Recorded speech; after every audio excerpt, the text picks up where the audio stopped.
మనసులో నేనుంటే చాలయా, బహుకాలముగా నేనున్న స్థితిలో నీ కృప నాయడ చాలునంటివే. నీ అరచేతిలో నన్ను చెక్కుకుంటివి, నాకేమి కొదువా. ఈ స్తుతి మహిమలు నీకే చెల్లించెదను జీవితాంతం. నీ అరచేతిలో నన్ను చెక్కుకుంటివి, నాకేమి కొదువా. ఈ స్తుతి మహిమలు నీకే చెల్లించెదను జీవితాంతం. ఘనమైనవి నీ కార్యములు నా ఎడల, స్థిరమైనవి నీ ఆలోచనలు నా యేసయ్యా. ఘనమైనవి నీ కార్యములు నా ఎడల, స్థిరమైనవి నా యేసయ్యా. కృపలను పొందుచు కృతజ్ఞత కలిగి స్తుతులర్పించెదను అన్ని వేళలా. కృపలను పొందుచు కృతజ్ఞత కలిగి స్తుతులర్పించెదను అన్ని వేళలా. అనుదినము నీ అనుగ్రహమే, ఆయుష్కాలము నీ వరమే. అనుదినము నీ అనుగ్రహమే, ఆయుష్కాలము నీ వరమే. ఘనమైనవి నీ కార్యములు నా ఎడల, స్థిరమైనవి నీ ఆలోచనలు నా యేసయ్యా. ఘనమైనవి నీ కార్యములు నా ఎడల, స్థిరమైనవి నీ ఆలోచనలు నా యేసయ్యా. నా యేసయ్యా, నా యేసయ్యా, నా యేసయ్యా, నా యేసయ్యా, నా యేసయ్యా. హల్లెలూయా. అందరూ స్తోత్రాలు చెప్దాం. ప్రభువా, నన్ను దృష్టించేదేవా, నా హృదయాన్ని పరీక్షించేదేవా, నా ప్రవర్తన చూసేదేవా, నా ఆలోచనలు చూసేదేవా, నా భవిష్యత్ దీవెనకరంగా ఆశీర్వాదకరముగా నిర్ణయించగలిగిన దేవా. నా యొక్కనైనా తండ్రి సాక్ష్యము ద్వారా మహిమ పొందే దేవా, నేను కుడి ఎడమకి తప్పిపోకుండా, తొలగిపోకుండా, కష్టమైనా, నష్టమైనా, దరిద్రతైనా, ఓటమైనా, ఒంటరి పరిస్థితి అయినా, అనారోగ్యమైనా, పలకరించువారు లేకపోయినా, మోసగించువారు అధికమైనా నిన్ను విడిచిపెట్టను నాయనా. నీ వాక్య ప్రకారంగా జీవిస్తానయ్యా. నీ పాదాల మీద నా కన్నీటిని కారుస్తానయ్యా. నీ మీద ఆధారపడతానయ్యా. నన్ను ఆదుకో అని అందరూ కూడా హృదయపూర్వకంగా ప్రార్థన చేయండి. ఎక్కడైనా మనము పొరపాటు చేస్తే దేవునికి మనకు ఒక పెద్ద అడ్డుగోడ ఉంటుంది కదా. ఆ అడ్డుగోడ మన కన్నీటి ప్రార్థన ఆయనకి వినబడనివ్వకుండా చేస్తుంది. మన యొక్క అక్కర ఆయన మన పక్షంగా తీర్చకుండా చేస్తుంది ఆ అడ్డుగోడ, ఆ పొరపాటు. అపవాది నవ్వుతాడు, సకిలిస్తాడు. నీకు కావలసిందే జరిగిందా, ఎంతో భక్తి చేసావు కదా, నీకు కావలసిందే జరిగిందా అని అపవాది ఎక్కిరిస్తాడు.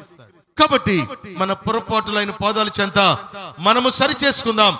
అందరూ ప్రార్థన చేసుకోండి. ప్రభువా, నేను నా కుటుంబానికి ఆశీర్వాదకరంగా ఉంటా, నేను నీ వాక్యానికి కట్టుబడతా, నేను నీ అడుగు జాడలలో అడుగులు వేస్తా. లోకములో ఉన్నటువంటి వారు కొంతకాలం భక్తి చేస్తారు, కొంతకాలం పాపంలో ఉంటారు, కొంతకాలం వర్ధిల్లుతారు, కొంతకాలం అప్పులు పాలవుతారు, కొంతకాలం దరిద్రులు అవుతారు, కొంతకాలం కళకళలాడతారు. ఆ బ్రతుకు కాదయ్యా. బ్రతికే బ్రతుకంతా కూడా మేము కన్ను మూసేంత వరకు నీ వాక్యానుసారంగా జీవిస్తాం. దానికి తగిన ప్రతిఫలం దయచేయనైనా. నీవు మాట తప్పని దేవుడవు, స్థిరుడవు, ఘనుడవు, ప్రేమ పూర్ణుడవు. మీకు స్తోత్రాలు, స్తోత్రాలు, స్తోత్రాలు, స్తోత్రాలు.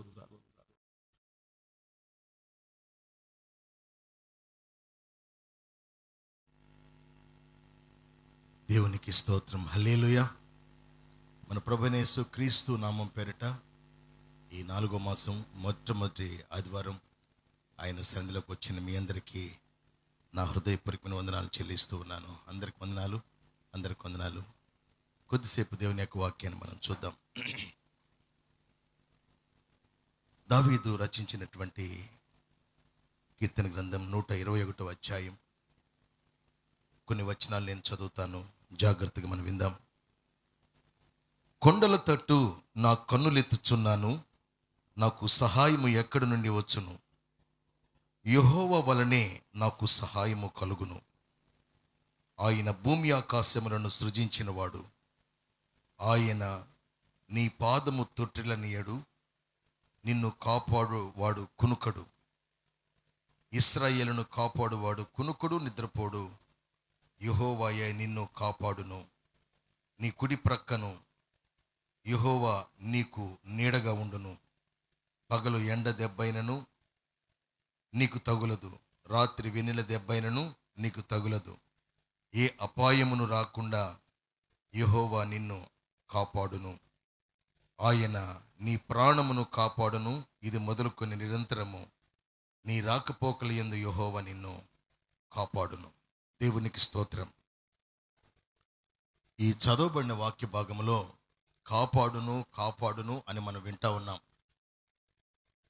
మనము ఈ 4వ మాసం మొట్టమొదటి ఈ పరిశుద్ధ ఆదివారం ఆయన శరీరాన్ని, ఆయన రక్తాన్ని మనము తింటున్న మనము కాపాడబడతామా, కాపాడబడలేమా? కాపాడబడతామని ఖచ్చితంగా చెప్పచ్చు.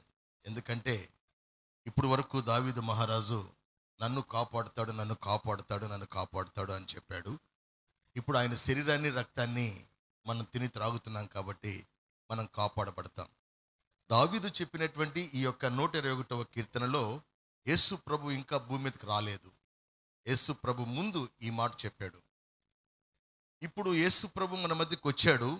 ఆయన మన కొరకు అద్భుతాలు, ఆశ్చర్యాలు చేసి తన ప్రాణాన్ని పెట్టి మనందరినీ కూడా దీవించాలని, ఆశీర్వదించాలని, భూమి మీద మనకిచ్చిన 80 సంవత్సరాల కాలము మనం వర్ధిల్లాలని ఆయన మన కొరకు ప్రాణం పెట్టి ఎన్నో శ్రమలు, ఎన్నో శిలువ చిత్రవధతో కూడినటువంటి ఆ వధించబడిన అనుభవాలు, ఆ శోధించబడిన శోధనలు, కఠినమైన శిక్ష పొంది ఇక చివరిగా ఆయన మనకు తన ప్రాణాన్ని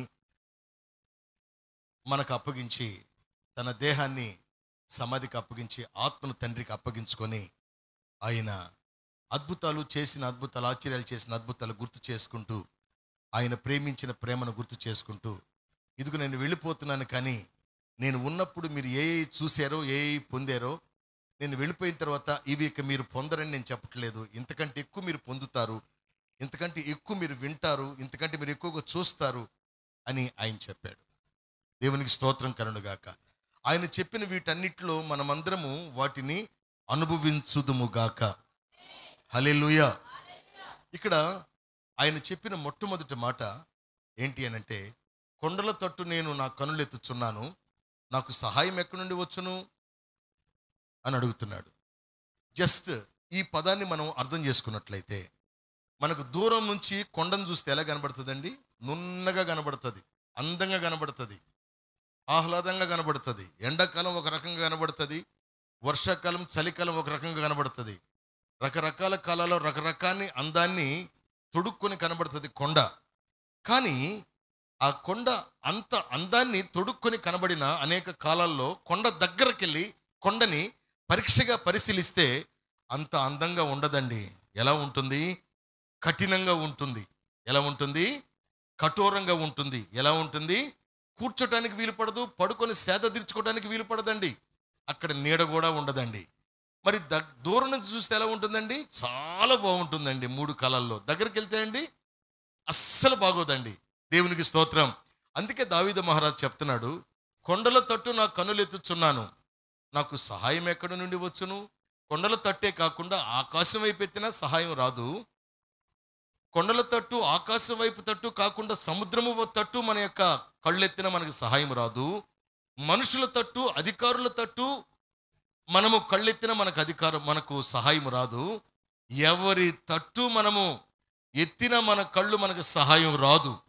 ఒకవేళ సహాయం రావాలంటే క్రింద అంటాడు, ఏమంటాడు?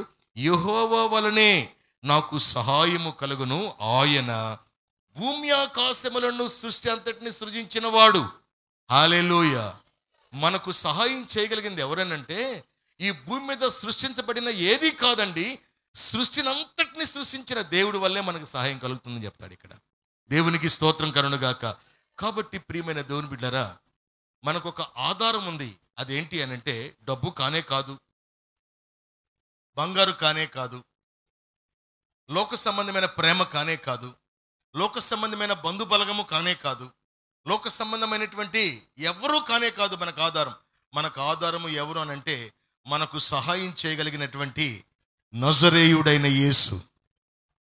ఈ దావీదు మహారాజు 121 కీర్తనలో చెప్పినప్పుడు ప్రభు భూమి మీద లేడు. ప్రభు యొక్క శక్తిని, ప్రేమను, అద్భుతమైన కార్యాలను అనుభవిస్తూ రాశాడు. ఇప్పుడైతే డైరెక్ట్గా ఆ ప్రభువే భూమి మీదకి వచ్చిన తరువాత మనము ఆయన శరీర రక్తం తిని త్రాగుతున్నాం. ఈ మాట దావీదు కాదండి, మనం కూడా చెప్పగలగాలి. ఆమేన్ చెప్పండి. హల్లెలూయా, హల్లెలూయా. నేను మా నాన్నని ఎరిగాను, మా తాతని ఎరిగాను, మా ముత్తాతని ఎరగలేదు. మా ముత్తాతని ఎవరు ఎరిగారు అనంటే మా నాన్న ఎరుగుంటాడేమో. కాబట్టి మా నాన్న మా ముత్తాత గురించి చెప్పగలడు. నేనైతే మా ముత్తాత గురించి చెప్పలేను, మా తాత గురించి, నాన్న గురించి చెప్పగలను. హల్లెలూయా. ఇక్కడ దావీదు మహారాజు తన యొక్క కాలంలో ప్రభు లేకపోయినా చెప్పాడు. మనమైతే మన ముత్తాత గురించి చెప్పలేం, అప్పుడు మనం లేం కాబట్టి. ఇక్కడ దావీదు మహారాజు ప్రభు భూమి మీదకి రాకమునిపే దేవుని గురించి చెప్పాడు. అంటే ఆయన క్రియలు అప్పుడు ఇప్పుడు కొదువు లేకుండా ఉన్నాయి. ఆమేన్ చెప్పండి. ఆయన ప్రేమ, ఆయన వాగ్దానం, ఆయన నెరవేర్పు, ఆయన శక్తివంతమైన క్రియలు అప్పుడు ఇప్పుడు నెరవేర్పుగా ఉన్నాయి. ఇది ఇప్పుడు మన జీవితాల్లో, మన సంఘములో, ప్రతి ఒక్క కుటుంబంలో ఆ రోజుల్లో దావీదు అనుభవించినట్టుగా మనము ఈ రోజున అనుభవించాలంటే మనము ఆయన వైపు కన్నులెత్తాలి. డబ్బు వైపు కాదు, లోకము వైపు కాదు, చదువు వైపు కాదు, సంపాదన వైపు కాదు. ప్రభు అంటాడు బైబిల్లో, సర్వ సంపదలు నా యందు గుప్తమై ఉన్నాయని మీరు ఎరిగి ఉన్నారా అని అంటాడు. లెక్కల మాస్టర్ దగ్గరికి వెళ్తే లెక్కలు రానోళ్ళు కూడా ఉన్నారు, లెక్కల మాస్టర్ దగ్గరికి వెళ్లకుండా లెక్కలు నేర్చుకునే వాళ్ళు కూడా ఉన్నారు. పైసా లేకుండా లక్షాధికారులైన వారు ఉన్నారు, లక్షలు సర్వనాశనం చేసి భిక్షాధికారులైన వాళ్ళు ఉన్నారు. అన్నీ లేనోళ్ళు అన్నీ సంపాదించుకున్న వాళ్ళు ఉన్నారు, అన్నీ సంపాదించుకున్న వాళ్ళు ఏమీ లేకుండా పాపరైపోయిన వాళ్ళు ఉన్నారు. అంటే ఇక్కడ హెచ్చు తగ్గులు, సమృద్ధి, నష్టము మనకు కనబడుతుంది ఈ మాటల్లో. అయితే దావీదు మహారాజు చెప్తున్న మాట ఏంటంటే ప్రభు లేని కాలమునే దేవుణ్ణి ఆయన అనుభవించాడు, దేవుణ్ణి ఎరిగాడు. దేవుని యొక్క సాహస కార్యాలను, దేవుని యొక్క ఉద్దేశం ప్రజల పక్షంగా, ప్రతి ఒక్కరి పక్షంగా, ఏ కుల మత భేదము లేకుండా అందరి పక్షంగా ప్రభు యొక్క ఉద్దేశం ఏమై ఉన్నదో ఎరిగిన వాడు అయ్యుండి అనుభవించి రాసిన మాట అండి. ఇప్పుడు మనం డైరెక్ట్గా తిని త్రాగుతున్నాం. మనం ఎంత సాక్షులమై ఉండాలో దేవునికి. ఆమేన్ చెప్పండి. దావీదు ఎరుగున్నాడా, మనం ఎరుగున్నామా దేవుణ్ణి? దావీదు క్రియారూపకంగా పాత నిబంధన కాలంలో ప్రవక్తల పక్షంగా చేసిన దైవ క్రియారూపకంగా దేవుణ్ణి ఎరిగాడు. ఇప్పుడు ప్రభువే భూమి మీదకు వచ్చి అన్ని చేశాడు. ఇప్పుడు దావీదు కంటే అనుభవం కలిగిన వారం మనం. ఆమేన్ చెప్పండి. అబద్ధమా నిజమా? దావీదు కంటే అనుభవం కలిగిన వారం. ప్రభు భూమి మీదకి వచ్చినప్పుడు దావీదు ఉన్నాడా? లేడు. మనము, ప్రభు ఉన్నాడు భూమి మీద, మనకు తెలుసు. ఎలాగంటే సాక్ష్యాలు ఉన్నాయి. ఏ కాలంలో ఏ శిష్యుడు ఏ ప్రాంతానికి వచ్చాడో, ఈ భారతదేశానికి ఏ శిష్యుడు వచ్చాడో, ఇంకొక దేశానికి ఏ శిష్యుడు వెళ్ళాడో, ఇంకొక దేశానికి ఏ శిష్యుడు వెళ్ళాడో, ఈ శిష్యులందరికీ కూడా గురువు ఎవరో, ఆయన ఎవరో అన్ని మనకు తెలుసు. దావీదుకు తెలుసా? లేదు. ఆయన చెప్తున్నాడు, నేను ఎక్కడ నా దృష్టి నిలిపినా నాకు సహాయం కలగలేదు. ఆ పాత నిబంధన కాలంలో ప్రవక్తల పక్షంగా సృష్టికర్త అనే దేవుడు చేసిన కార్యములను బట్టి నేను కూడా, నువ్వు ఎక్కడున్నావయ్యా, నువ్వు ఎవరు అయ్యా, నీ కార్యం ఏంటయ్యా, నీ మీద ఆధారపడి ఉన్నానయ్యా అని ఎప్పుడైతే నేను ప్రాధాయపడ్డానో ఆయన నన్ను ఎరిగి నన్ను ప్రేమించిన అనుభవాన్ని నేను రాస్తున్నాను. మీరు ఎక్కడా చూడకండి, ప్రభు మీద మీ దృష్టి నిలపండి అని అంటాడు. హల్లెలూయా. ఉదయాన్నే లేచి చేతులు పైకెత్తి మోకాళ్ళు బాగులేనటువంటి వాళ్ళు నిలబడి, మోకాళ్ళు బాగున్న వాళ్ళు మోకాళ్ళు వేసి, ఇబ్బందికరంగా ఉంటే ఏదో మ్యాట్టో ఏదో వేసి మోకాళ్ళు వేసి, అసలు ఇబ్బంది ఏముంటే నిలబడే పొద్దున్నే మనం ప్రార్థన చేయాలండి. ప్రభువా, మట్టివాడను ఉట్టివాడను, కొంతకాలమే బ్రతికేవాడను. ఒక విచిత్రం ఏంటంటే తెలుసండి, అది దాన్ని ఎవరు ఖాతరు చేయరు, లెక్కించరు, గుర్తించరు. ఒక విచిత్రం, ఒక వాస్తవం అనుకోవచ్చు. విచిత్రం కాదు కానీ వాస్తవం అనుకోవచ్చు. భూమి మీద ఆ యొక్క వాస్తవం ఏంటంటే 2 వాస్తవాలు. ఎంత సంపాదించినా, ఎంత సాధించినా, ఎంత పొందుకున్నా మనమేం అనుభవించలేమండి. అన్ని విడిచిపెట్టేసేయాలి, సైలెంట్గా కళ్ళు మూసుకొని మట్టిలోకి వెళ్ళిపోవాల్సిందే. 2వ వాస్తవం ఏంటంటే పరలోకం వెళ్ళాలండి మనం. ఈ 2 ఎవరు గుర్తించరు. ఎప్పుడు ఏదో ఒక పని మీద ఉండి సంవత్సరాలు వ్యర్థం చేసుకుంటూ, రక్షణ లేకుండా, దర్శనం లేకుండా, దేవాతి దేవుడు నీ పక్షంగా వాగ్దానములో ఈ దావీదు మహారాజు కొండల తట్టు నా కన్నులెత్తుచున్నాను, నాకు సహాయం ఎక్కడి నుంచి వచ్చింది, దేవుని వలనే కదా అని చెప్పిన అనుభవం ఆయన శరీరంలో, రక్తంలో పాలు పంపులు పొందేటువంటి అనేకుల్లో ఈరోజు లేదండి. నువ్వు ఎవరి మీద ఆధారపడ్డావంటే నా చేతి పని మీదండి. నువ్వు ఎవరి మీద ఆధారపడ్డావు? నా ఉద్యోగం, నా శాలరీ మీదండి. నువ్వు ఎవరి మీద ఆధారపడ్డావు? నా వ్యాపారం మీదండి. నువ్వు ఎవరి మీద ఆధారపడ్డావు? నాకున్నటువంటి కష్టము రెక్కల మీదండి అని చెప్తారు. దావీదు వలె మనం ఇప్పుడు దావీదు కంటే ప్రభువుని తెలుసుకున్నాం. దావీదు చెప్పేటువంటి తండ్రి అయిన దేవుడు, ఆ తండ్రి అయిన దేవుడు కుమారుడుగా భూమి మీదకి వచ్చి తాను తన ప్రజల కొరకు చేసినటువంటి ఈ యొక్క త్యాగము, ప్రేమ, మనము దావీదు కంటే అనుభవం కలిగిన వారము గనుక మనము చెప్పలేకపోతున్నామండి, దేవుడు ఈ కార్యం నా పక్షంగా చేశాడు అని. ఈ రోజుల్లో అలా చెప్పగలిగేటువంటి వారిలో మొదటి స్థానంలో ఆయన శరీరంలో, రక్తంలో చేయి వేసే నీవు నేను ఉందుముగాక ఉండాలి. ఇది సాతానుకు పెద్ద చెంపపెట్టు, దేవుణ్ణి ఎరగని వారికి చెంపపెట్టు, మరణమును నిర్లక్ష్యము చేసే వారికి చెంపపెట్టు. ఈ భూమి మీద దేవుడు లేకుండా ఎప్పుడు క్షణం తిరిగి లేకుండా ఏదో సాధిస్తున్నాం అనేటువంటి వారికి చెంపపెట్టు. హల్లెలూయా. 2 వాస్తవాలు. నెంబర్ 1, ఎంత సంపాదించినా అది బుద్ధి కానీ, చదువు కానీ, జ్ఞానము కానీ, ఐశ్వర్యము కానీ అంత విడిచిపెట్టాలి. నెంబర్ 2, మనం పరలోకంలోకి ప్రవేశించాలి. ఈ 2 నిమిత్తమే మనుషుడు ఆలోచించట్లేదండి. బాప్తిసం పొందినా పొందకపోయినా, బలలో చేయి వేసినా చేయి వేయకపోయినా, ఖచ్చితంగా ప్రియమైన దేవుని బిడ్డలారా, ఈ 2 కానీ మనము జాగ్రత్త చేసుకుంటే భూమి మీద అబ్రహాము వారసత్వంలో నువ్వు చేర్చబడతావు. హల్లెలూయా. భూమి మీద అద్భుతంగా దేవాతి దేవుడు దీవించిన వారిలో నెంబర్ 1 ఆదాము, నెంబర్ 2 నోవాహు, నెంబర్ 3 మోషే, నెంబర్ 4 అబ్రహాం. ఇంకా మిగతా వాళ్ళు దీవించబడ్డారండి. కానీ అమితంగా ప్రేమించాడు దేవుడు. ప్రపంచానికి కనువిప్పు కలుగు చేశాడు. ఆదాము ద్వారా కానీ, నోవాహు ద్వారా కానీ, మోషే ద్వారా కానీ, అబ్రహాము ద్వారా కానీ. దేవునికి స్తోత్రం. ఇక మిగతా అన్నిటి పరిపూర్ణత నజరేయుడైన యేసు క్రీస్తుగా తండ్రి అయిన దేవుడు భూమి మీదకి శరీరధారిగా వచ్చాడు. దేవునికి స్తోత్రం కలుగునుగాక. ప్రియమైన దేవుని బిడ్డలారా, ఇక్కడ ఆయన చెప్తున్న మాట ఏంటంటే ఆయన వైపు మనం చూడాలి. బలలో చేవేసే మనం అందరూ చూస్తూ ఉన్నారా? ఈ వాక్యం లైవ్లో వింటున్నటువంటి అందరూ చూస్తున్నారా? చూడటానికి ప్రయత్నిద్దాం.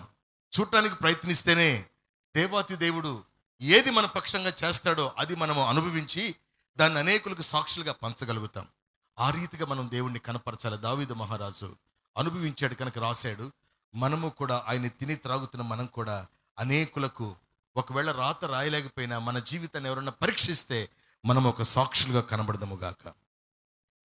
హల్లెలూయా. చూడండి, 2వదిగా ఏమంటాడంటే ఆయన నీ పాదము తొట్టిల్లనీయుడు, నిన్ను కాపాడువాడు కునుకడు. దేవునికి స్తోత్రం కలుగునుగాక. తొట్టిల్లటం ఏంటండి? కునుకోకపోవటం ఏంటండి? కాపాడుట అంటే ఏంటండి? ప్రియమైన దేవుని బిడ్డలారా, చూడండి, భూమి మీద తొట్టిల్లటం అంటే జీవితాన్ని దేవునికి అప్పగించుకున్న తర్వాత చాలా మంది మరలా వెనక్కి తిరుగుతారు. ఎందుకంటే లోకములో ఉండేటువంటి పరిస్థితులకు తాళలేక, నేను ఇది చేస్తే బాగుండు, వారు అది చేస్తున్నారు కదా, నేను అలా చేస్తే ఏమవుతుంది అనేటువంటి సొంత నిర్ణయాలతో, లోకములో ఉంటున్న విధానంతో చాలామంది వెనక్కి తిరుగుతారు. ఆయనలో ప్రయాణం చేస్తూ దీన్ని ఏమంటుందంటే బైబిల్ తొట్టిల్లటం అంటుంది. హల్లెలూయా. ప్రియ దేవుని బిడ్డలారా, ఆయన శరీరము రక్తము తిని త్రాగేటువంటి మనము తొట్టిల్లకుండా ఆయన వైపే నడుచుదుముగాక. యేసుక్రీస్తు ప్రభువారు భూమి మీద ఉన్నప్పుడు శాంతి సమాధానము పంచాడా, శాంతి సమాధానం అనుభవించాడా? చెప్పాలి.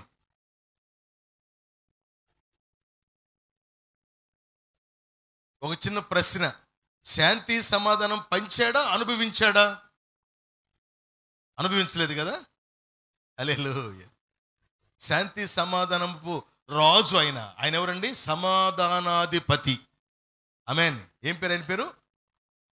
దానికి ముందుగా ఆయన భుజముల మీద రాజ్యభారం ఉండెను. భారాన్ని మోస్తా మోస్తా సమాధానంగా ఉండగలమా? సిలువను మోస్తా మోస్తా సమాధానంగా ఉండగలమా? కొరడాలతో కొడుతుంటే శరీరం చీలిపోతూ రక్తం చిందిస్తుంటే, రక్తమంతా కూడా స్రవిస్తుంటే సమాధానంగా ఉండగలమా? కానీ ఆయన సమాధానపతి అంటారు. అంటే ఇక్కడ దాగి ఉన్న విషయం ఏంటంటే, నా ప్రియమైన దేవుని బిడ్డలారా, భూమి మీద కొన్ని అసమాధాన పరిస్థితులు మనలను ఎంతో ఇబ్బందులకు గురి చేసినా కూడా ప్రభువు వలె సహించుటకు, ప్రభువు వలె జీవించుటకు, ప్రభువు వలె అడుగులు వేయుటకు, ప్రభువు వలె ఆయన కాలము ముగించబడేంత వరకు, ఆయన చేరవలసిన గమ్యస్థానం చేరే వరకు, అది ఎలాంటి కఠినమైన పరిస్థితులు ఆయన ఎదుట ఉంచినా కూడా ఆయన నిశ్శబ్దంగా ఉండి ప్రాణాత్మ దేహాలు ప్రభువుకే అర్పించుకొని ఏం చేసినా పర్లేదని సమాధానంగా ఉండగలిగాడే. అది మనం కూడా నేర్చుకోవాలి అనుభవంగా. తొట్టిల్లటం అంటే ప్రియమైన దేవుని బిడ్డలారా, అనేక విషయాల్లో మనము వెనక్కి తిరుగుతున్నాం. యేసుక్రీస్తు ప్రభువారిని కొడతా ఉంటే తిరిగాడండి, కొట్టించుకున్నాడు. దీన్ని ఏమంటారండి? సమాధానానికి గుర్తు. కీడుకు ప్రతి కీడు చేయకుడి, దూషణకు ప్రతి దూషణ చేయకుడి. కీడుకు ప్రతి కీడు, దూషణకు ప్రతి దూషణ చేయకుండానట్లుగా మీరు సహించిన ఎడల నా తండ్రి భూమి మీదకి నన్ను పంపినప్పుడు నేను ఎలాగూ భూలోకమును జయించగలిగానో ఆ జయించగలిగినటువంటి వారసత్వం మీలో సొంతం అవుతుంది, మీలో కనబడుతుంది. దేవునికి స్తోత్రం కలుగుగాక. ప్రియమైన దేవుని బిడ్డలారా, ఇక్కడ ఆయన చెప్తున్నాడు, ఆయన కునుకొడు, ఆయన కాపాడుతాడు, ఆయన తొట్టిల్లనివ్వడు అంటండి. ఎప్పుడండి? సహించినప్పుడు. హల్లెలూయా. ప్రభు శరీరం రక్తం తిని త్రాగుతున్న మనలో ఏముండాలండి? సహనం ఉండాలి. చెప్పండి. ప్రభు శరీరం తిని త్రాగుతున్న మనలో ఏముండాలి అని చెప్పటమే కాదండి, అది ఈ నెలంతా మనము మన అనుదిన జీవితంలో అనుభవించుదుము గాక. దేవునికి స్తోత్రం కలుగుగాక. తర్వాత ఏమంటాడు? ఇశ్రాయేలును కాపాడువాడు కునుకుడు నిద్రపోడు యెహోవాయే నిన్ను కాపాడును. ఎప్పుడైతే సహిస్తావో, ఇశ్రాయేలును కాపాడిన దేవుడు 40 సంవత్సరముల అరణ్యములో ప్రయాణం చేసినటువంటి ఇశ్రాయేలును దేవుడు కాపాడాడు. ఎందుకు కాపాడాడు అనంటే, వారు దేవుని వైపే చూశారు గనుక. దేవుని వైపే చూశారు. శోధన వస్తే ఏం చేశారు? తట్టుకోలేని స్థితిలో మొర్ర పెట్టారు. వెంటనే ఆహారం పంపించాడు దేవుడు. ముందుగానే వాళ్ళు చేసుకోవచ్చు కదా ప్రార్థన. ఎందుకు శోధనలోకి వెళ్ళేంత వరకు ఎదురు చూడాలి? ఇశ్రాయేలు చేసిన తప్పే అది. కరెక్ట్గా వాళ్ళు ప్రయాణం చేసి ఆ యొక్క ఐగుప్తులో నుంచి వాళ్ళు పాలు తేలు ప్రవహించే దేశంలోకి వెళ్ళాలంటే కరెక్ట్గా ఒక హాఫ్ డేలో వెళ్ళిపోవచ్చండి. దేవునికి స్తోత్రం కలుగుగాక. హాఫ్ డే అంటే ఎంతండి? 12 గంటలు. కొంచెం స్పీడ్కి వెళ్తే 9-8 గంటలు వెళ్ళిపోవచ్చు. కానీ 40 సంవత్సరాలు ప్రయాణం చేశారంట. ఎంతండి? హాఫ్ డేలో వెళ్ళిపోవలసినటువంటి స్థలానికి 40 సంవత్సరాలు ప్రయాణం చేశారంటండి. కారణం ఏంటి? శోధనలోనికి ప్రవేశించుకున్నట్లు మీరు మెలకువ కలిగి ప్రార్థన చేయమన్నాడే, అది చేయలే వాళ్ళు. శోధనలోనికి ప్రవేశించినాక ప్రార్థన చేస్తున్నారు వీళ్ళు. అందుకే 40 years పట్టింది. ఈ విశ్వాస జీవితంలో శోధన వచ్చినాక ఉపవాసం ఉండి ప్రార్థన చేయటం, శోధన వచ్చినాక సేవకులతో ప్రార్థన జరిగించటం, శోధన వచ్చినాక మా ఇంట్లో ఇలా ఉంది పాస్టర్ గారు, మా కోసం అందరు సంఘం ప్రార్థన చేయండి అని చెప్పటం కాదు. కానీ మనం ఏం చేయాలంటే, అయ్యా ఈ 4వ నెలలో ఈ మొట్టమొదటి పరిశుద్ధ ఆదివారం నుండి ఇక జరగబోయే ఈ 4 నెలలు అన్ని ఆదివారాలు ముగిసిపోయి 5వ నెలలోకి వెళ్ళేంత వరకు నీ శరీరముతో రక్తముతో నింపబడుతున్న మేము, నీ శరీరముతో రక్తముతో నింపబడుతున్న మేము ఈ 4 నెలంతా కూడా నింపబడిన శరీరముతో రక్తముతో మేము జయించుదుముగాక అని మీరు ప్రతిరోజు వ్యక్తిగత ప్రార్థన చేసుకోవాలి. ఆమేన్ చెప్పండి. అప్పుడు ప్రియమైన దేవుని బిడ్డలారా, ఈ నెలంతా కూడా మీకు లోబడి ఉంటుంది. పరిస్థితులన్నీ కూడా మీకు లోబడి ఉంటాయి. మీకు లోబడడానికి కారణం ఏంటంటే దేవుని యొక్క శక్తి, దేవుని యొక్క పరిపూర్ణత, దేవుని యొక్క అభిషేకం, దేవుని యొక్క పౌరుషం, దేవుని యొక్క పునరుద్ధరణ శక్తి మీలో ఉంటుంది గనక అవన్నిటిని బట్టి ఆ శోధన మీకు లోబడి ఉంటుంది కాళ్ళ దగ్గర. దేవునికి స్తోత్రం. మనలో ఇవన్నీ లేకపోతే శోధనలు మన కాళ్ళ దగ్గర కాదండి, శోధనలనే కాళ్ళ దగ్గర మనల్ని పడేస్తుంది సాష్టాంగంగా. దేవునికి స్తోత్రం కలుగునుగాక. మనము శోధనకు పడిపోవటం కదండి, శోధన మన ఎదుట సాష్టాంగ పడునుగాక. హల్లెలూయా. ఇక్కడ ఆయన చెప్తుంది అదే, ఆయన కాపాడువాడు కునుకొడు నిద్రపోడు, యెహోవాయే కాపాడును. ఆయన కునుకోకుండా నిద్రపోకుండా ఉండేవాడు ప్రపంచంలో మన నజరేయుడైన యేసయ్య, సృష్టికర్త అయిన తండ్రి, పరిశుద్ధాత్మ దేవుడు మాత్రమే. భూమి మీద కోటీశ్వరుడైన ప్రపంచాన్ని శాసిస్తున్నటువంటి నియంత ఎవరైనా కునుగుతాడు, నిద్రపోతాడు.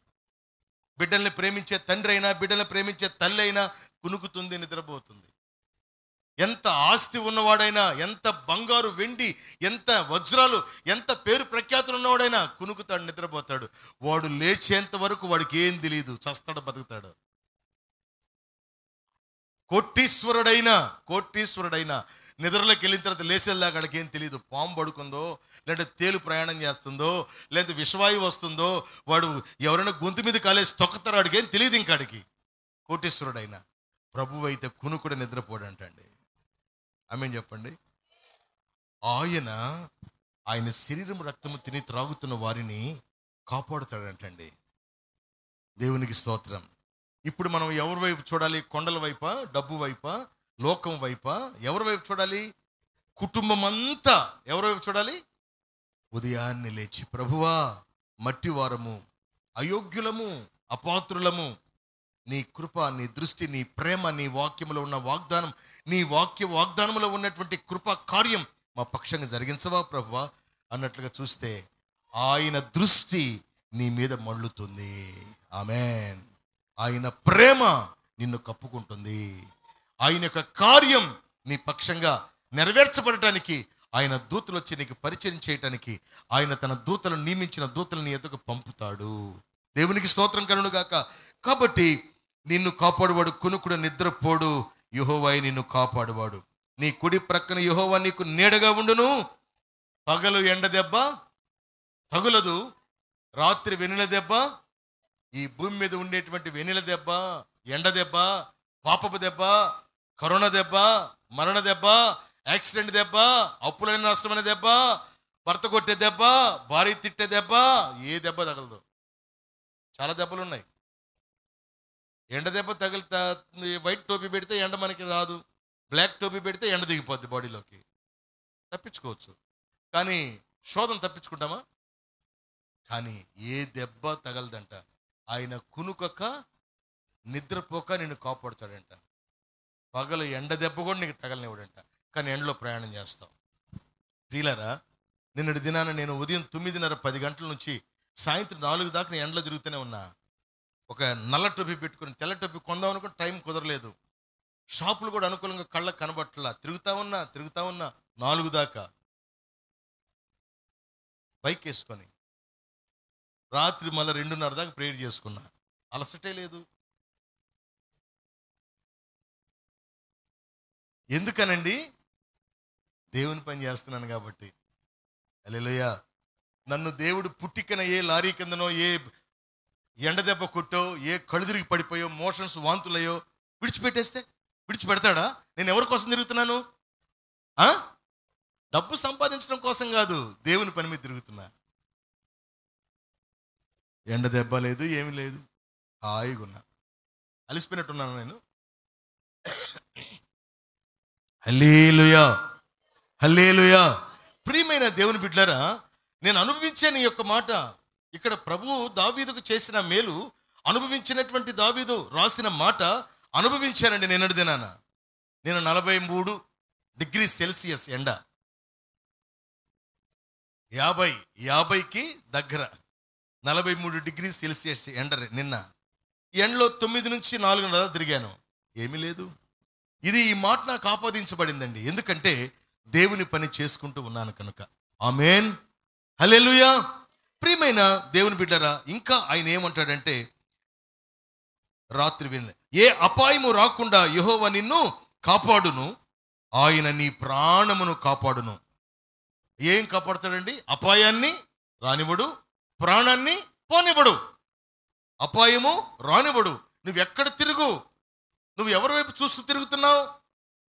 కొండల వైపా, డబ్బు వైపా, బంగారు వైపా, దేవుని వైపా?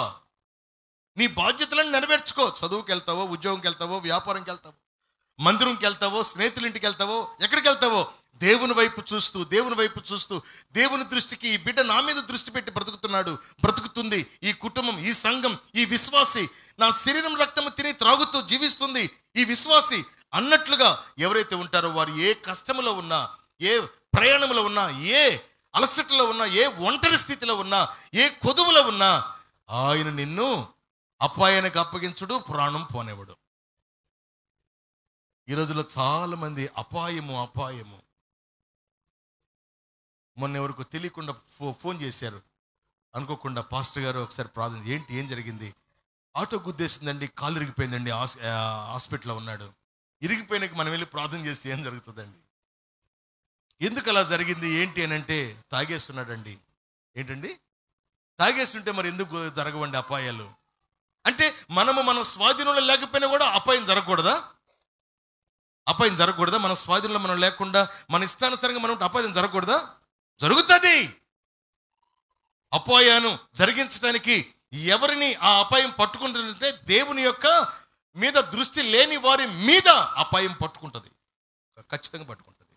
దేవుని మీద దృష్టి నిలిపిన వారిని అపాయం పట్టుకోదు, ప్రాణము కోరదు. హల్లెలూయా, హల్లెలూయా.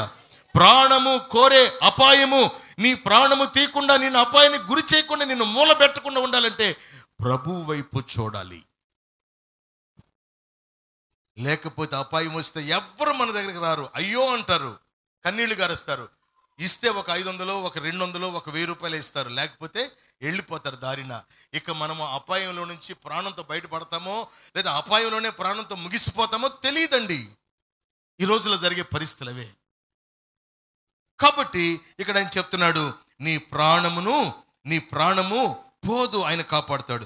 ఇది మొదలుకొని నిరంతరం నీ రాకపోకలేంది యెహోవా నిన్ను కాపాడును. నీ దృష్టి ఆయన మీద నిలిపితే నిరంతరము, ఈ రోజు మొదలుకొని నిరంతరము, అంటే ఆయన ఇచ్చిన ఆయుష్కాలం అంతా దేవాతి దేవుడు మనలను కాపాడుతూ వస్తారంట.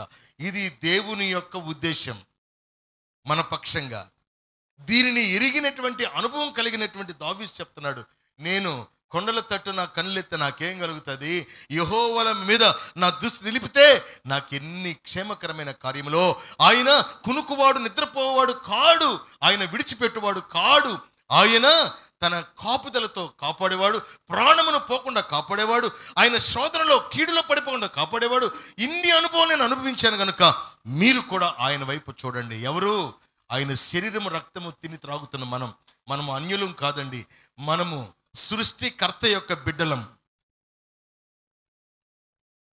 పౌరుషం కలిగిన, సమర్థవంతుడైన, మరణమును జయించిన, పునరుద్ధరణ శక్తి కలిగిన, మరణించిన వారిని లేపిన, ఉన్నవి లేనట్లుగా లేని ఉన్నట్లుగా చేసిన అనేక అద్భుతాలు, కానా పిండి విందులో కానీ చనిపోయిన వారిలో కానీ అనేక ఆశ్చర్యాలు చేసినటువంటి దేవుని బిడ్డలం.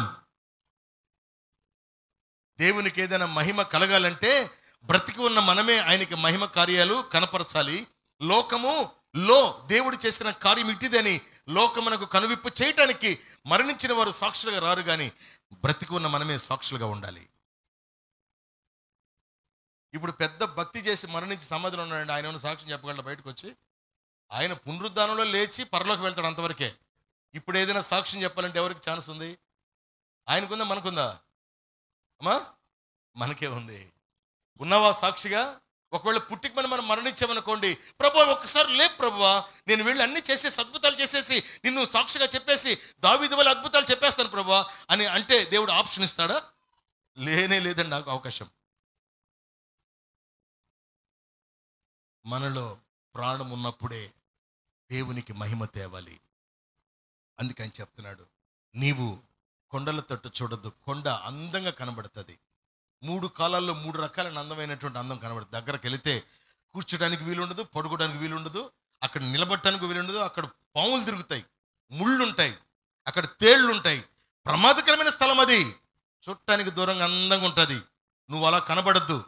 నీవు సువర్ణము వలె ప్రకాశించాలి.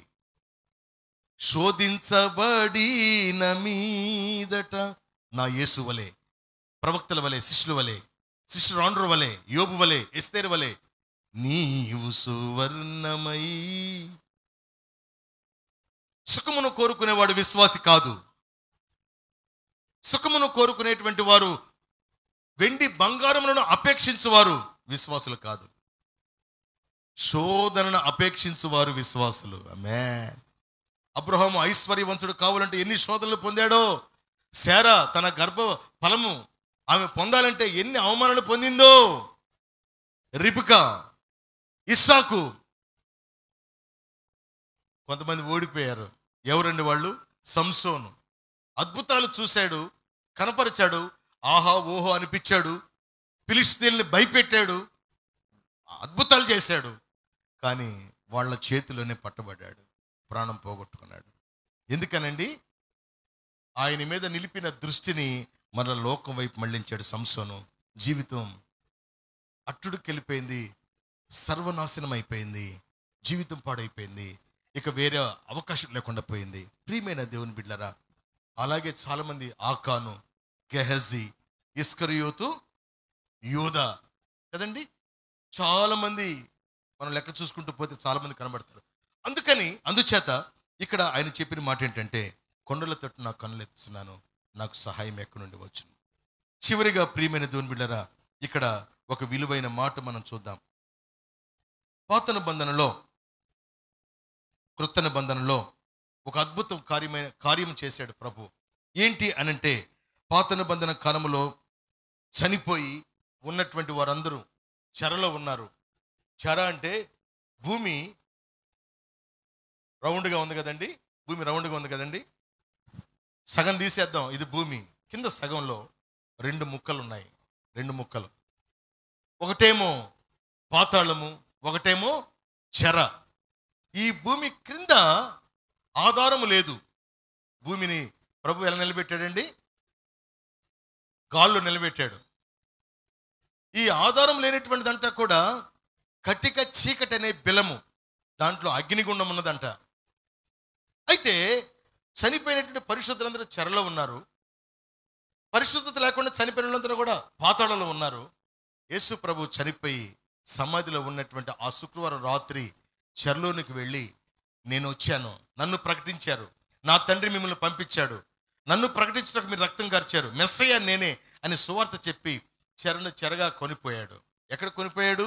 మనము చూస్తున్న ఆకాశము పైన మధ్యాకాశం ఉంది. ఆ మధ్యాకాశంలో సూర్య చంద్ర నక్షత్రాదులు ఉన్నాయి. దానిపైన మూడవ ఆకాశం ఉంది. మూడవ ఆకాశం పైన సృష్టికర్త అయిన తండ్రి అయిన దేవుని యొక్క సింహాసనం ఉంది. ఈ మూడవ ఆకాశము పైన ఈ చెరను ప్రభు పెట్టాడండి. ఇప్పుడు ఈ కిందుండే పాతాళము, ఖాళీ చేయబడినటువంటి చెరస్థలము కలిసిపోయినాయి. ఇప్పుడు చనిపోయిన వాళ్ళంతా కూడా ఇక్కడే ఉన్నారన్నమాట. పరిశుద్ధంగా చనిపోయిన వారు చెరలోకి వెళ్ళిపోతున్నారు. తీర్పు జరిగేటప్పుడు చెరలో ఉన్న వాళ్ళందరూ కూడా మధ్యాకాశమునకు వచ్చి, తీర్పు జరిగిన తర్వాత ఆయన మూడవ ఆకాశమును ఆయన మరలా స్పష్టంగా సృష్టించుకున్నటువంటి వాడై సృష్టించి అక్కడ యుగయుగములు జీవించేటువంటి స్థితి మనకిస్తాడండి. అక్కడే కట్టబడుతున్నాయి ఇళ్ళు. ఇవన్నీ కూడా భూ కంపిస్తే ఇవన్నీ కూడా పగిలిపోతాయి, కూలిపోతాయి. మనం కూడా ఏజ్ అయిపోతే క్షీణించిపోతాం, కళ్ళు కనబడవు, కాళ్ళు పనిచేయవు. భూమికి శక్తి తగ్గిపోద్ది, మనుషునికి శక్తి తగ్గిపోద్ది, గాలి వేరైపోద్ది, నీరు ఆవిరైపోద్ది. అన్నీ కూడా భూమి మీద సమస్త కృత్యములు లయమైపోతాయంట. దేవుని బిడ్డలారా, మనమంతా అక్కడికి వెళ్ళాలి.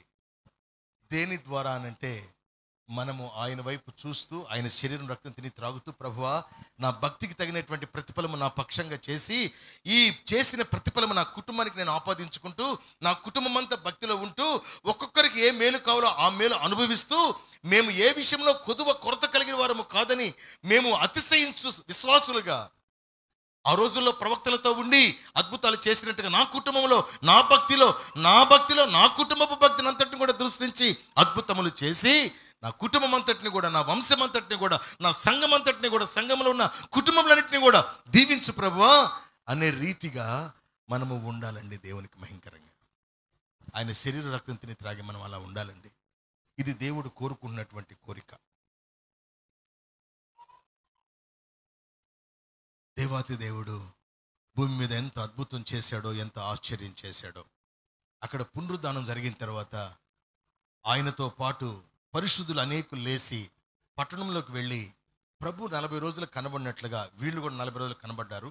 దాని తర్వాత ఏ రీతిగా ప్రభు మరలా ఆరోహణం అయిపోయాడో, 2 దూతలు ఆకాశంలోనికి మేఘములతో వచ్చి ప్రభువుని కొనిపోయి తీసుకెళ్ళిపోయారో, అదే రీతిగా ఈ పరిశుద్ధులుగా లేచిన వాళ్ళంతా కూడా చెరలోనికి వెళ్ళిపోయారండి. దేవునికి స్తోత్రం కలుగునుగాక. ఈ విశ్వాస జీవితంలో మనము కలిగి ఉండవలసింది ఏంటంటే 2 నెంబర్ 1, ఎంత ఇక్కడ సంపాదించినా ఏది మనకు సొత్తు కాదు. నెంబర్ 2, ఖచ్చితంగా మనం పరలోకం వెళ్ళాలి. ఆమేన్ చెప్పండి. ఇక్కడ ఎంత సంపాదించినా ఏది కూడా మనకు తృప్తినివ్వదు. 10 ఇళ్ళుంటే ఏమన్నా తృప్తా? భలే వాళ్ళు పాస్టర్ గారండి, 10 ఇళ్ళుంటే ఎంత అద్దులు వస్తాయో. వస్తాయి. ఒకళ్ళు నీకు భయంకరమైన జబ్బు వచ్చింది, 1 ఇల్లు అమ్మేస్తావు, 2 ఇళ్ళు అమ్మేస్తావు, 9 ఇళ్ళు అమ్మేస్తావు, అయినా డాక్టర్ నమ్మకంలే అంటాడు. 10ది కూడా అమ్మేస్తావు, 10ది అమ్మేసావు కాబట్టి నమ్మకం వెళ్ళి బతుకుతావులే అంటాడా? ఏమి లేదు తృప్తి ఇక్కడ. అది ఫస్ట్. సెకండ్, పరలోకి వెళ్ళాలి మనం. ఈ రెండింటిని చాలా మంది ఆలోచించరు. బలలో చేయవేయటం కాదండి ముఖ్యం. బలలో చేయవేసిన మనమంతా కూడా భూమి మీద బ్రతుకుటకు ఆశపడేవారుగా కాక పరలోక రాజ్యమును, ద్రాక్ష రసమును, ఆయన శరీరం అనే రొట్టెను, ఆయన యొక్క కార్యములను మన దృష్టిలో పెట్టుకుని ఆయన వైపు చూస్తూ నువ్వు బ్రతుకుతూ ఉంటే నీ మీద ఆయన యొక్క కృప కృమరించబడి ఒక అద్భుతమైన మేలులు నీవు అనుభవించినట్టుగా ప్రభువు నిన్ను చేసి నీ ఉన్న స్థలములోనే నీవు అనేకులకు ఒక ఆశీర్వాదకరంగా, ఒక దేవుని యొక్క ప్రేమతో నిండారుగా నింపబడిన స్థితిలో నిన్ను కనపరుస్తూ నీ సాక్ష్యమును బట్టి అనేకులు దేవుని వైపు మళ్ళటానికి, నిన్ను వాడుకోవటానికి ఆయన శరీరం రక్తం తిని త్రాగమంటున్నాడు. దేవునికి స్తోత్రం కలుగునుగాక. ఈయన శరీరం రక్తం తిని త్రాగేది ఎందుకంటే ఆయనకు మేలు చేకూర్చబడాలి. ఆయనకు. ఆమేన్. మీరు చాలామంది ఈరోజు మందిరంకి వచ్చారు, చాలా ఆనందంగా ఉంది. మీ కుటుంబాల్లో ఇంకెంతమంది రాలేదండి మందిరానికి? ఒకసారి చేతుతారా? మేము ఇంతమంది వచ్చామండి, కానీ మాకు కూడా ఒక బాధ ఉంది, మా ఇంట్లో కొంతమంది రాలేదనేటువంటి వాళ్ళు చేయొద్దండి. వాళ్ళు కూడా రావాలని మాకు ఇష్టం అండి, వాళ్ళు కూడా రక్షించబడాలని, వాళ్ళు కూడా నీతిమంతుల యొక్క స్వాస్యమైన పరలోకములో వారు చేరాలని, వారు ప్రభువుని వారు చూడాలని మేము చూడబోతున్నాం. ఒక రోజున మా ఇంట్లో వాళ్ళు చూడాలని ఆశగా ఉందండి. వాళ్ళు విడిచిపెట్టబడకూడదండి. మేమంతా పరలోకంలో ఆయన ఎదుట ఉండాలని అనుకునే వాళ్ళు చేయలు గట్టిగా ఎత్తండి. ప్రార్థన చేద్దాం, నిలబడదాం, అట్లాగే నిలబడదాం, అందరు నిలబడదాం. ప్రభువా, నీ శరీరం రక్తము తిని త్రాగుతున్న మేమంతా కూడా నా ప్రభువా, నా కుటుంబంలో ఉన్నటువంటి నా కుటుంబ సభ్యులందరూ కూడా నీ శరీరం రక్తము తినేటువంటి ఆ యొక్క సంపూర్ణత, ఆ యొక్క తండ్రి యోగ్యత, ధన్యత వారు స్వతంత్రించుకోవాలి ప్రభువా. దేవా నా తండ్రి, భూమి మీద నా ప్రభువా ఎంత సంపాదించినా ఏది చేసినా కూడా నాయనా ఏది కూడా నిలవరమైనది కాదు, స్థిరమైనది కాదు. దేవా, నీవు మా కొరకు సిద్ధపరిచినటువంటి నిత్య రాజ్యము అది యుగయుగములు నా ప్రభువా రాత్రి లేనిది, ఆకలి లేనిది, మరణము లేనిది, దప్పిక లేనిది, రోగము లేనిది, కులమత భేదము లేనిది, యుగయుగములు జీవించుటకు తగినటువంటి సుస్థిరమైనటువంటి పట్టణం ప్రభువా. అది నేను స్వతంత్రించుకోవాలి. నా వ్యక్తిగత ప్రార్థన మీరు దృష్టించండి నైనా, నా కుటుంబ ప్రార్థన మీరు దృష్టించండి. చేయండి, ప్రార్థన చేయండి. అయ్యా, నా వ్యక్తిగత ప్రార్థన దృష్టించండి. నా దృష్టి నీ మీద నిలుపుతానయ్యా, నా దృష్టి నీ మీద నిలుపుతానయ్యా, నా దృష్టి నీ మీద నిలుపుతానయ్యా.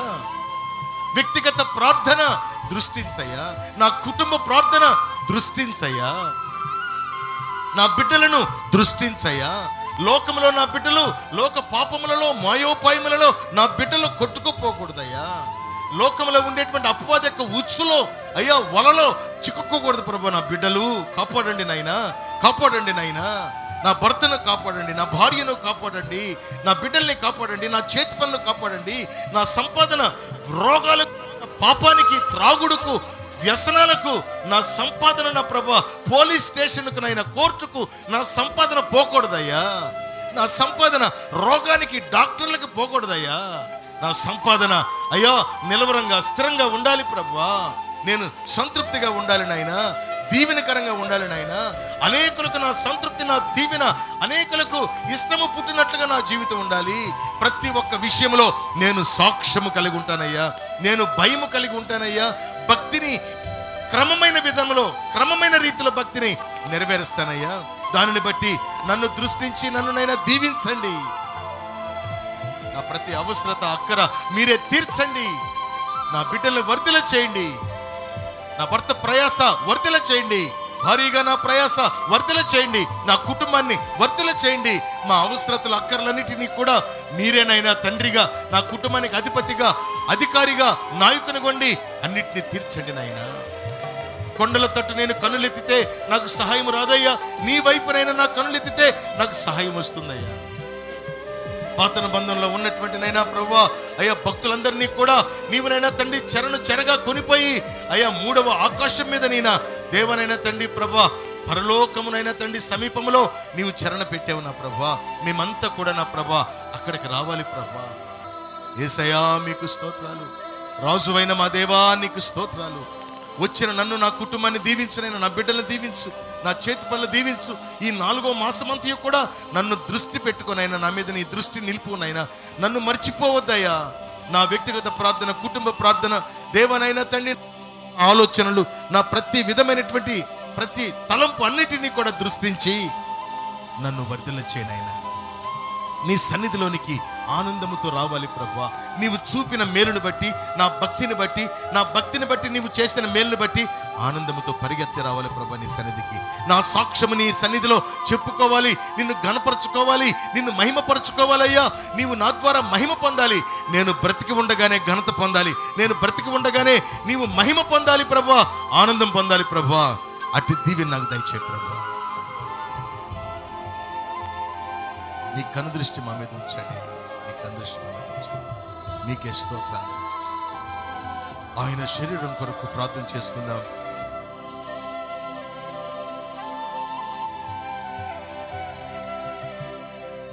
డానియల్ ఆయన యొక్క శరీరం